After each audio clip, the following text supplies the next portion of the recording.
This video is very, very, very important, so I would take notes. I'm going to try to make it really, really simple, but it's a very important concept.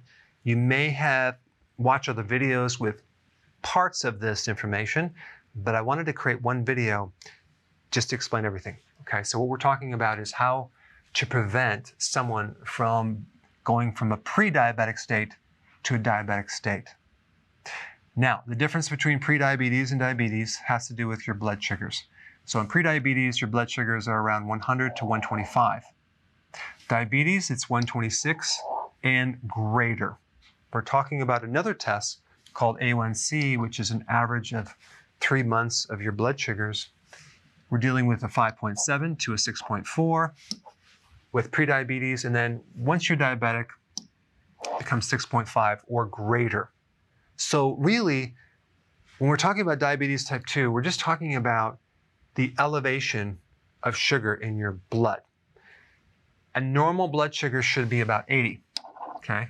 And what that means is you have about a teaspoon of sugar in all of your blood, okay? So it's not that much.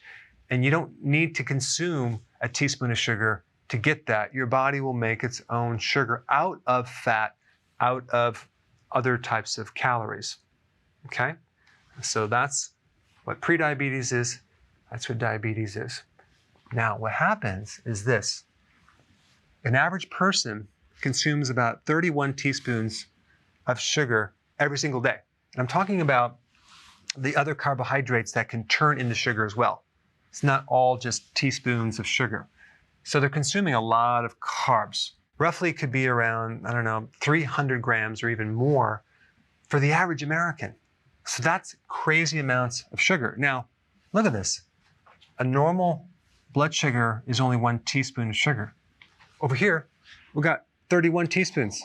So why is it when someone consumes a lot of sugar, the average American, why isn't the blood sugar just screaming high all over the place? Usually it's normal, at least for a period of time. Well, that is because we have this filter right in the middle of this thing. And it has to do with this machine that keeps the sugar out of the blood. And it's called insulin.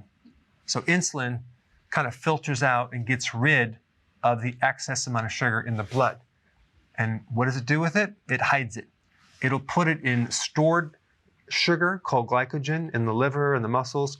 It will also put excess in the fat. It will convert some to cholesterol. But the thing that the body doesn't want is high amounts of sugar in the blood. Why? Because that sugar is very, very dangerous to the lining of the arteries. It will start to corrode, and it's called oxidation, or damage the inside of the arteries. And then comes the plaquing and the calcium and that whole thing. So your body really considers excess sugar very, very dangerous. If this person is consuming a lot of carbohydrates and has a high frequency of eating, having a lot of snacks, what happens is you're going to get a huge amount of insulin being released from the pancreas. And that insulin is working really, really hard to keep the sugar down. But here's the other thing. High levels of insulin is also very toxic to the body as well. So your body doesn't like high amounts of sugar or high amounts of insulin. So what does it do? It starts to reduce the insulin by creating a resistance. Okay, it's called insulin resistance. So the cells start blocking insulin like crazy. The problem is the body still has to keep this under control. So it starts to turn up the dial and produce more and more insulin to penetrate through this resistance to keep the sugar at a normal level. And this whole game continues for a period of 10 to 15 years. So you may have insulin resistance for 10 to 15 years until all of a sudden this pancreas says, you know what? It's been compensating, it's been working hard to kind of counter this problem to help you, but now it's exhausted. So the pancreas can no longer pump out that much insulin. So this starts going down and down. Now we don't have as much insulin. Well, guess what's going to happen? If you keep consuming this amount of carb at this frequency, the sugar is going to start to go up. Why? Because our insulin is going down, so the sugar is going to start going up. Over time, it's going to then turn into full-blown diabetes. Now, understanding this problem is so important if you are a pre-diabetic or even you have insulin resistance, because it's so easy to solve with just a little bit of effort. You can avoid this whole thing. And it really has to do with cutting out the carbs and going on intermittent fasting. Now, the other thing that I want to tell you is very, very interesting. The doctors are focused on the blood sugars only. They're not measuring your fasting insulin level. They're not measuring if you have insulin resistance. The test that you would do to determine that would be HOMA IR, okay? But that's never done. So this area is kind of hidden. This is the area that you see. This happens later in life. This happens way before. 90% of people that are pre-diabetics don't even know they're pre-diabetics. They just wake up one day and they're a diabetic. Now, I would say probably 99% of the people don't know they have insulin resistance. Now, I'm going to tell you right now the symptoms to determine if you have insulin resistance, even without taking this test, okay?